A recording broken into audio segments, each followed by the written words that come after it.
प्रिय विद्यार्थियों नमस्कार। एशियन क्लासेस के यूट्यूब चैनल में आप सभी का स्वागत है। इस चैनल के माध्यम से हम अध्ययन कर रहे हैं कक्षा 12 अर्थशास्त्र विषय अध्याय 7 चल रहा है उत्पादन की अवधारणा। प्रिय विद्यार्थियों, गत क्लास में हमने परिवर्तनशील अनुपातों के नियम की परिभाषा एवं इसकी मान्यताओं का अध्ययन किया। आज हम परिवर्तनशील अनुपातों के नियम की एक सारणी के माध्यम से एवं एक वक्र के माध्यम से व्याख्या करेंगे तथा उत्पादन की तीनों अवस्थाओं का अध्ययन करेंगे, प्रथम, द्वितीय एवं तृतीय। प्रत्येक उत्पादक द्वितीय अवस्था में उत्पादन करता है, तो द्वितीय अवस्था में प्रत्येक उत्पादक उत्पादन क्यों करता है, इसका भी आज हम विश्लेषण करेंगे। सबसे पहले हम इस सारणी के जो आंकड़े हैं इनका अध्ययन करते हैं। हमने लिया है कि जिसे पूंजी या स्थिर साधन कहते हैं। परिवर्तनशील अनुपातों के नियम में हमने अध्ययन किया कि दो प्रकार के साधन, जिनमें एक पूंजी या के या कैपिटल, दूसरा श्रम या लेबर, इसको हमने स्थिर साधन माना था, अर्थात ये परिवर्तनशील नहीं है, इसकी इकाइयां स्थिर रहती है। दूसरा हमने लेबर को परिवर्तनशील साधन माना था, अर्थात इसकी इकाइयों को बढ़ाया जाता है। ठीक इसी प्रकार के डाटा हमने इस सारणी में लिए हैं।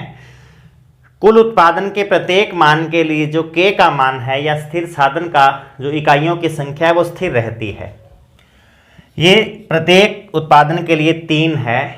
ये कुछ ज़रूरी नहीं है कि आपको 3 ही लेना है, ये आप 1 भी ले सकते हो, 5 भी ले सकते हो, 8 भी ले सकते हो, लेकिन ये स्थिर रहना चाहिए, क्योंकि परिवर्तनशील अनुपातों के नियम में हम पूंजीगत साधन को क्या मान के चलते हैं, स्थिर मान के चलते हैं, अर्थात प्रत्येक कुल उत्पादन के लिए इसकी इकाइयां वो सेम होंगी। दूसरा आता है लेबर या परिवर्तनशील साधन, इसकी इकाइयों को एक एक करके बढ़ाया जाता है। तीसरा आता है कुल उत्पादन, परिवर्तनशील साधन की इकाइयों के संगत जैसे जैसे इन इकाइयों की संख्या को बढ़ाया जाता है वैसे वैसे कुल उत्पादन का मान है जो बढ़ता है नीचे की ओर। उसके बाद आता है सीमांत उत्पादन। सीमांत उत्पादन प्रत्येक आगामी इकाई का उत्पादन में जो योगदान है, जिसका अध्ययन हमने गत क्लासेस में किया है कि ये डाटा किस प्रकार से या एमपी का मान किस प्रकार से निकाला जाता है। और ये है एवरेज प्रोडक्शन या औसत उत्पादन। इसको भी हमने गत क्लासेस में किया है कि टीपी में जब लेबर की इकाइयों का भाग दिया जाता है, अर्थात टीपी से लेबर का अनुपात ही एवरेज प्रोडक्शन है, प्रति इकाई उत्पादन जिसको कहते हैं। ये उत्पादन की तीनों अवस्थाएं हैं। अब सारणी के डाटा या आंकड़ों पर जब हम ध्यान देते हैं तो हम देखेंगे कि टीपी का मान जैसे जैसे लेबर की इकाइयां बढ़ रही है वैसे वैसे बढ़ता जा रहा है, लेकिन यहां तक जो टीपी का मान है इस बिंदु तक या लेबर की दूसरी इकाई तक, लेबर की दूसरी इकाई तक टीपी का मान है वो तेज गति से बढ़ रहा है, क्योंकि टीपी या कुल उत्पादन किस पर निर्भर करता है, सीमांत उत्पादन का योग होता है। तो चूंकि इस बिंदु तक आप देखेंगे कि सीमांत उत्पादन बढ़ रहा है, अर्थात सीमांत उत्पादन के कुल जो आंकड़े हैं उनमें से ये सबसे बड़ा मान है, अर्थात ये एमपी का अधिकतम मान है। ऊपर से लेकर 14 तक, अर्थात लेबर की दूसरी इकाई तक जो एमपी का मान है वो बढ़ रहा है। उसके बाद एमपी का मान घटना शुरू हो जाता है। तो चूंकि यहां तक एमपी का मान बढ़ रहा है, इसका तात्पर्य क्या हुआ, टीपी का मान बढ़ती दर से बढ़ रहा है, क्योंकि पहला टीपी का मान 10 इकाइयां बढ़ा, उसके बाद चूंकि ये 14 है इसलिए ये भी 14 इकाइयां बढ़ा। अब चूंकि इसका मान घटना शुरू हो गया, इसका मतलब ये भी फिर धीमी गति से बढ़ने लग गया। बढ़ फिर भी रहा है लेकिन धीमी गति से बढ़ने लग गया। अब टीपी का अधिकतम मान इसमें कौन सा है, 60 है, लेकिन जब एमपी का मान 0 है उसके संगत जो टीपी का मान है वो अधिकतम मान होता है। कितना है, 60 है। तो टीपी के आंकड़ों की क्या कंडीशन है कि टीपी का जो मान है पहले तेज गति से बढ़ता है, फिर धीमी गति से बढ़ता है, फिर अधिकतम हो जाता है और इसके बाद क्या हो जाता है, घटना शुरू हो जाता है। अब चलते हैं एमपी पर। एमपी का मान देखिए पहले बढ़ता है, इस बिंदु तक एमपी का मान बढ़ रहा है, उसके बाद लगातार घटता है, फिर एक कंडीशन ऐसी आती है जब MP का मान 0 हो जाता है और उसके बाद MP का मान क्या हो रहा है, ऋणात्मक हो रहा है, माइनस का सिंबल लगा हुआ है। तो MP के मान की ये दशा है, पहले बढ़ता है, अधिकतम होता है, उसके बाद घटता जाता है और फिर 0 होता है और 0 के बाद क्या हो जाता है, ऋणात्मक या माइनस हो जाता है। अब चलते हैं हम AP पर। AP का मान भी देखिए, सबसे पहले बढ़ता जाता है और एक दशा ऐसी आती है जब AP का मान MP के क्या हो जाता है, बराबर हो जाता है। इस बिंदु पर MP और AP एक दूसरे के क्या है, बराबर है। और जहां ये दोनों MP और AP एक दूसरे के बराबर होते हैं वहां तक ये उत्पादन की प्रथम अवस्था है। कहां तक, जहां तक ये दोनों एक दूसरे के बराबर है। आप देखेंगे इससे ऊपर देखिए, जो AP का मान कम है और MP का मान ज्यादा है, अर्थात जहां तक ये दोनों समान नहीं होते तब तक MP AP से क्या रहता है, ज्यादा रहता है। उसके बाद नीचे चलते हैं, जब ये दोनों बराबर हो जाते हैं तो क्या होता है, MP का मान भी घट रहा है, AP का मान भी घट रहा है, लेकिन अब AP का मान MP के मान से ज्यादा है, अर्थात MP कम है, AP ज्यादा है और AP लगातार क्या होता है, घटता जाता है। अब आती है उत्पादन की द्वितीय अवस्था। इन दोनों के मान बराबर होने से, किसके, MP और AP के, और MP का मान 0 होने तक, ये कौन सी अवस्था है उत्पादन की, ये द्वितीय अवस्था है। और उसके बाद आती है तृतीय अवस्था, कौन सी है, MP का मान 0 होने के बाद की जो अवस्था है वो कौन सी अवस्था है, उत्पादन की तृतीय अवस्था है। तो ये थे सारणी के आंकड़े। अब इनके द्वारा हम एक वक्र बनाते हैं परिवर्तनशील अनुपातों के नियम का, जिससे हम TP, MP और AP की तीनों अवस्थाओं में जो परिवर्तन की दशाएं हैं उनकी व्याख्या करेंगे। सबसे पहले हम इस प्रकार से एक y अक्ष लेंगे,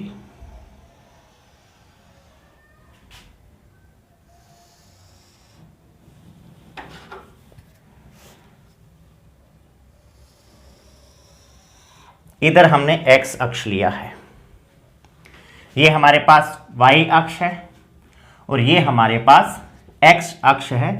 ये वक्र हम चूंकि TP का बना रहे हैं इसलिए इधर हम TP लेंगे या कुल उत्पादन, और इधर हम लेंगे परिवर्तनशील साधन की इकाइयां जो कि हमारे पास क्या है, लेबर है। आपका TP वक्र कुछ इस प्रकार से बनेगा,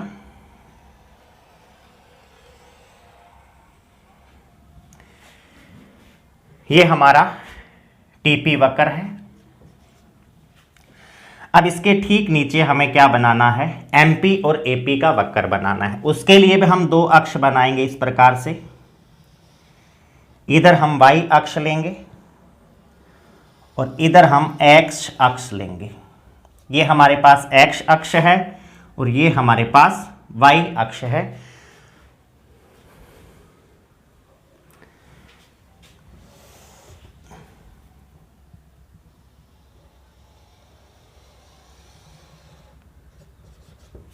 ये हमारे पास x और y अक्ष हो गए। अब हमें बनाना कैसे है वक्र, देखिए आपके पास हो सकता है बुक में या किसी बुक में ये वक्र इसके अंदर यही बना रखा है, आप इसको अलग बना सकते हैं। अलग बनाने से थोड़ा बनाने में आसानी रहती है, व्याख्या करने में आसानी रहती है। और जब भी आप इस वक्र को बनाइएगा तो आप नोटबुक या एग्जाम में कॉपी के पूरे पेज पे बनाइए। ये क्वेश्चन है वो परीक्षा की दृष्टि से मोस्ट इंपॉर्टेंट है बोर्ड परीक्षा के लिए, इसलिए हमें इसको बड़ा ध्यान से करना है, ध्यान से समझना है। तो आप TP वक्र और ये MP और AP वक्र जब बनाइएगा तो आप नोटबुक के पूरे पेज पे बनाएं, ताकि ये आपके ऊपर नीचे इस प्रकार से ये रेखा चित्र या वक्र है जो वो बन जाएं। अब हमें बनाना कैसे है, TP वक्र हमने बना लिया, हमें क्या करना है, ये TP का अधिकतम मान है। इस मान से हमें क्या करना है, एक डैश डैश से बिल्कुल सीधी नीचे की और इस प्रकार से लाइन लेके आनी है, बिल्कुल सीधी आनी चाहिए आपकी ये लाइन।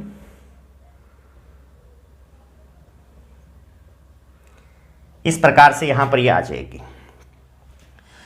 अब एक और लाइन हमें लेके आनी है यहां से, जहां से ये मोड़ बिंदु से तात्पर्य कि पहले वक्र यूं ऊपर की ओर इस प्रकार से जा रहा है, उसके बाद इस ओर जहां से हो रहा है लगभग यहां से हो रहा है, ये मोड़ बिंदु है। इससे भी हमें एक लाइन इस प्रकार से लेकर आनी है, ये बिल्कुल इसके समानांतर लेके आनी है।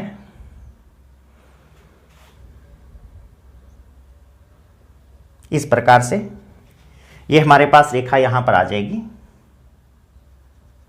इस प्रकार से। अब हमें क्या करना है, हमें एमपी वक्र बनाना है। पहले वो कैसे बनेगा, मोड़ बिंदु जो होगा वो एमपी का मैक्सिमम पॉइंट होगा और जो टीपी का अधिकतम है वो एमपी का वहां पर क्या होगा, शून्य होगा। देखिए जहां टीपी अधिकतम है वहां एमपी क्या है, शून्य है, और जो एमपी का अधिकतम मान है वो इसका मोड़ बिंदु है वक्र का। तो कुछ इस प्रकार से हमें एमपी वक्र बनाना है, इस प्रकार से।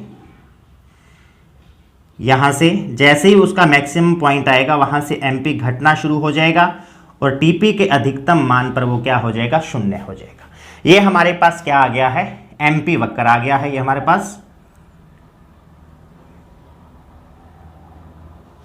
ये हमारा आ गया एमपी वक्र। अब हमें क्या बनाना है, हमें एपी वक्र बनाना है। एपी वक्र इसके नीचे रहेगा जहां तक एपी का मान अधिकतम नहीं हो जाता, और जैसे ही एपी इसके बराबर हो जाएगा एमपी के, प्रथम अवस्था के अंत में ये दोनों एक दूसरे के क्या है, बराबर हैं, तो वो वक्र कुछ इस प्रकार से बनेगा आपका। यहां से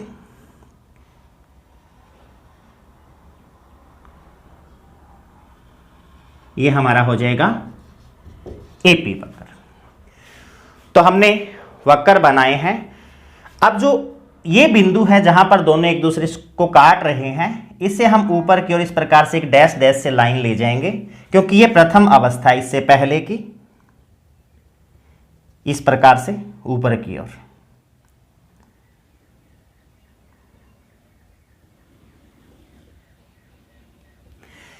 ये हमारा इसको बनाने का तरीका है कि आप किस प्रकार से इसे आसानी से बना सकते हैं कि आपका ये रेखा चित्र बिल्कुल सही बने। अब आप इसको नामकरण इसका कर सकते हो। यहां पर आप L लिख सकते हो, यहां पर M लिख सकते हो, यहां पर N लिख सकते हो।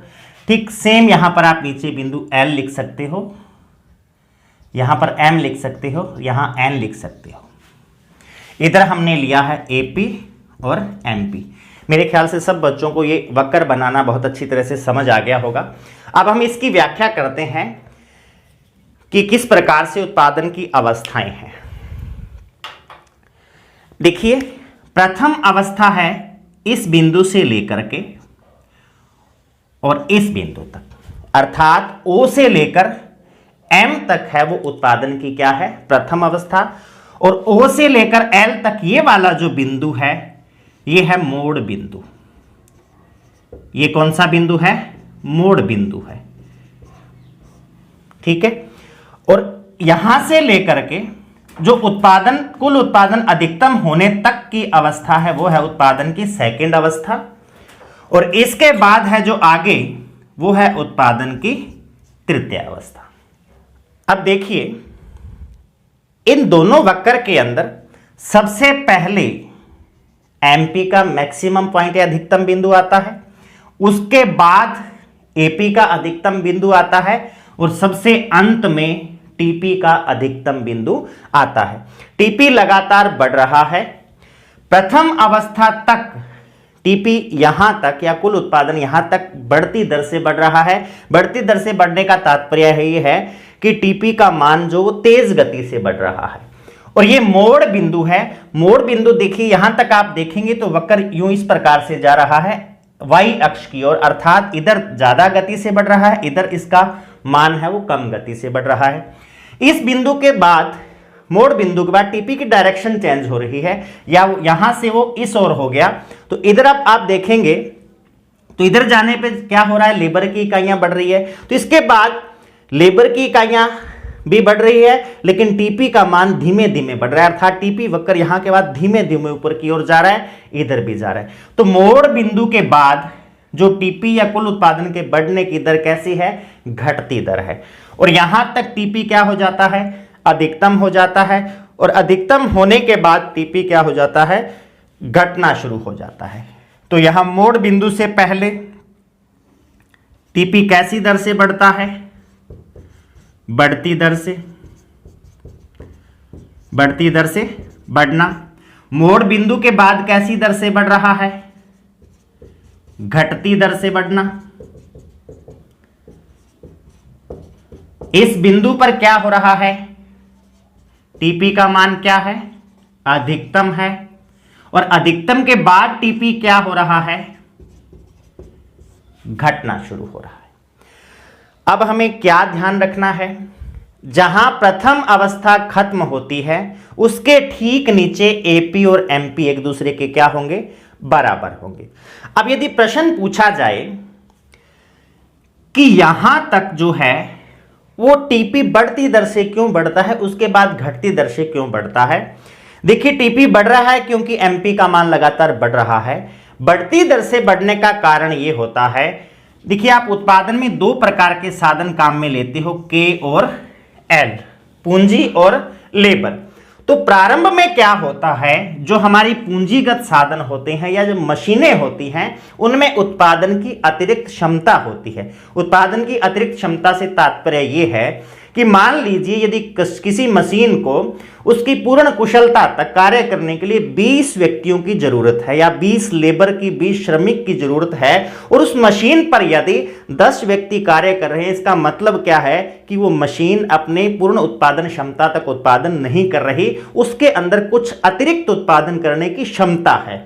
और वो क्षमता कब कंप्लीट हो जाएगी या कब वो मशीन पूर्ण कार्य कुशलता से कार्य करने लगेगी, जब उसके संगत लेबर की इकाइयां क्या हो जाएंगी, बराबर हो जाएंगी। तो जब प्रारंभ में श्रम या लेबर को बढ़ाया जाता है तो जो पूंजीगत साधन होते हैं उनकी अतिरिक्त क्षमता का उपयोग होने लगता है, इसलिए क्या होता है, प्रारंभ में कुल उत्पादन तेज गति से बढ़ता है या बढ़ती दर से बढ़ता है। बाई द वे प्रश्न पूछा जाए तो हमें यह लिखना है कि पूंजीगत साधनों की या स्थिर साधनों की, पूंजीगत साधन कैसे साधन होते हैं, स्थिर साधन। तो प्रारंभ में चूंकि स्थिर साधनों में उत्पादन की अतिरिक्त क्षमता होती है और जैसे जैसे परिवर्तनशील साधन की इकाइयों को बढ़ाया जाता है तो जो स्थिर साधन होते हैं वो पूर्ण कार्य कुशलता से या अपनी पूर्ण क्षमता तक उत्पादन करने लगते हैं, इसलिए प्रारंभ में बढ़ती दर से बढ़ता है। अब हम देखते हैं कि इसके साथ साथ एमपी और एपी में क्या परिवर्तन आता है। देखिए प्रथम अवस्था में क्या होता है, यहां तक प्रथम अवस्था है, एमपी बढ़ रहा है, अधिकतम होता है, और प्रथम अवस्था के अंत में एपी के क्या हो जाता है, बराबर हो जाता है। प्रथम अवस्था में एपी बढ़ता है और प्रथम अवस्था के अंत में क्या हो जाता है, अधिकतम हो जाता है। और इधर हमें क्या ध्यान रखना है कि जहां ये दोनों बराबर हैं वहां ये क्या है, प्रथम अवस्था का अंतिम बिंदु है। और ठीक इसी प्रकार जहां मोड़ बिंदु है उसके ठीक नीचे एमपी का मान क्या होगा, अधिकतम होगा। अब चलते हैं हम द्वितीय अवस्था पे। द्वितीय अवस्था में क्या कंडीशन है, जहां टीपी अधिकतम है उसके ठीक नीचे एमपी का मान कितना है, 0 है। अर्थात द्वितीय अवस्था में एमपी लगातार घटता है और इस अवस्था के अंत में क्या हो जाता है, 0 हो जाता है। एपी द्वितीय अवस्था में क्या कंडीशन है, लगातार घट रहा है। अब चलते हैं हम तृतीय अवस्था, कहां से प्रारंभ होती है, इसके अधिकतम बिंदु के बाद से प्रारंभ होती है। अधिकतम बिंदु ये वाला है। तृतीय अवस्था में टीपी घट रहा है, एमपी क्या हो जाता है, ऋणात्मक हो जाता है। प्रश्न आ जाए 1 नंबर का कि तृतीय अवस्था में टीपी क्यों घटता है, क्योंकि एमपी क्या हो जाता है, ऋणात्मक हो जाता है और एपी लगातार घटता है। यह है इसके उत्पादन की तीनों अवस्थाएं, जिनको हमने सारणी से भी क्या किया है, कोरिलेट किया है। किस प्रकार से कोरिलेट किया है, देखिए जब आपका टीपी अधिकतम है तब एमपी 0 है, जब टीपी अधिकतम है तब एमपी क्या है, 0 है। इसी प्रकार से जब ये दोनों एक दूसरे के बराबर हैं, एपी और एमपी, ठीक उस समय प्रथम अवस्था का अंतिम बिंदु है। और जब एमपी का मान अधिकतम है वो इसका क्या है, मोड़ बिंदु है। और जब ये 0 हो जाता है उसके बाद एमपी क्या हो जाता है, ऋणात्मक हो जाता है। जब 0 हो जाता है उसके बाद क्या हो जाता है, ऋणात्मक हो जाता है। अब हम इसकी तीनों अवस्थाओं की व्याख्या करते हैं कि हमें प्रश्न में इसको किस प्रकार से लिखना है, किस प्रकार से उत्पादन की तीनों अवस्थाओं का हमें वर्णन करना है। चलते हैं हम व्याख्या करते हैं सबसे पहले इसकी प्रथम अवस्था की। तो हमें व्याख्या के अंदर क्या करना है कि टीपी, एपी और एमपी में क्या परिवर्तन हो रहा है वही हमें क्या करना है, लिखना है। और वक्र से देखकर लिख सकते हैं बड़ी आसानी से। सबसे पहले देखिए टीपी के अंदर क्या परिवर्तन हो रहा है, जैसे जैसे लेबर की इकाइयां बढ़ रही है, पहले टीपी बढ़ती दर से बढ़ता है, कहां तक? मोड़ बिंदु तक, और मोड़ बिंदु के पश्चात घटती दर से बढ़ता है। अर्थात प्रथम अवस्था में टीपी लगातार बढ़ रहा है, लेकिन मोड़ बिंदु तक वो बढ़ती दर से बढ़ रहा है और मोड़ बिंदु के बाद घटती दर से बढ़ रहा है। एमपी के अंदर क्या परिवर्तन आ रहा है? प्रथम अवस्था में एमपी कहां तक है? इस बिंदु तक प्रथम अवस्था है, यहां से लेकर के यहां तक। प्रथम अवस्था में एमपी पहले बढ़ता है, अधिकतम होता है, उसके बाद घटना शुरू हो जाता है और प्रथम अवस्था के अंत में एपी के क्या हो जाता है? बराबर हो जाता है। फिर आता है एपी। एपी की क्या दशा है? प्रथम अवस्था में एपी बढ़ता है और प्रथम अवस्था के अंत में क्या होता है? एक तो एपी अधिकतम होता है और दूसरा वो एमपी के क्या होता है? बराबर होता है। अधिकतम से तात्पर्य यह है कि कोई वक्र इस प्रकार से जा रहा है, इसका मतलब यहां तक वो बढ़ रहा है और यहां तक वो घट रहा है, ये बिंदु उसका क्या है? अधिकतम बिंदु है। ठीक इसी प्रकार से एपी यहां तक बढ़ रहा है और यहां के बाद घट रहा है, अर्थात ये बिंदु उसका क्या है? अधिकतम बिंदु है। एमपी भी इसी प्रकार यहां तक बढ़ रहा है और यहां के बाद घट रहा है, अर्थात ये इसका एमपी का क्या है? अधिकतम बिंदु है। अब हम चलते हैं इसकी द्वितीय अवस्था की व्याख्या करते हैं। चलते हैं हम इसकी द्वितीय एवं तृतीय अवस्थाओं की व्याख्या करते हैं कि द्वितीय एवं तृतीय अवस्था में क्या परिवर्तन हो रहा है। देखिए, ये वाली द्वितीय अवस्था है। द्वितीय अवस्था में क्या हो रहा है? टीपी घटती दर से बढ़ रहा है, क्योंकि मोड़ बिंदु के बाद टीपी अधिकतम होने तक कैसी दर से बढ़ रहा है? घटती दर से बढ़ रहा है। तो द्वितीय अवस्था में टीपी घटती दर से बढ़ता है और अवस्था के अंत में क्या हो जाता है? अधिकतम हो जाता है। यही हमने लिखा है कि प्रारंभ में घटती दर से बढ़ता रहता है और द्वितीय अवस्था के अंत में क्या हो जाता है? अधिकतम हो जाता है। अब चलते हैं एमपी पर। एमपी का द्वितीय अवस्था में क्या कंडीशन है? लगातार घटता है और द्वितीय अवस्था के अंत में क्या हो जाता है? शून्य हो जाता है। द्वितीय अवस्था यहां से लेकर के यहां तक है। यही हमने लिखा है कि लगातार घटता है एवं द्वितीय अवस्था के अंत में क्या हो जाता है? शून्य हो जाता है। एपी की क्या कंडीशन है? एपी द्वितीय अवस्था में भी लगातार घट रहा है। अब हम चलते हैं तृतीय अवस्था पर। तृतीय अवस्था कहां से प्रारंभ होती है? टीपी के अधिकतम मान से प्रारंभ होती है। तृतीय अवस्था में टीपी की क्या कंडीशन है? टीपी घटता है। एमपी की क्या कंडीशन है? चूंकि एमपी द्वितीय अवस्था के अंत में शून्य हो जाता है और इसके बाद नीचे चला जाता है एक्स अक्ष को क्रॉस करते हुए, अर्थात क्या हो गया? ऋणात्मक हो गया। तो तृतीय अवस्था में एमपी क्या हो जाता है? ऋणात्मक हो जाता है। एपी की क्या कंडीशन है? तृतीय अवस्था में एपी लगातार घटता जाता है। अब यदि प्रश्न आ जाए कि टीपी तृतीय अवस्था में क्यों घटता है, तो इसका कारण है क्योंकि तृतीय अवस्था में एमपी ऋणात्मक होता है, इसलिए टीपी घटता है।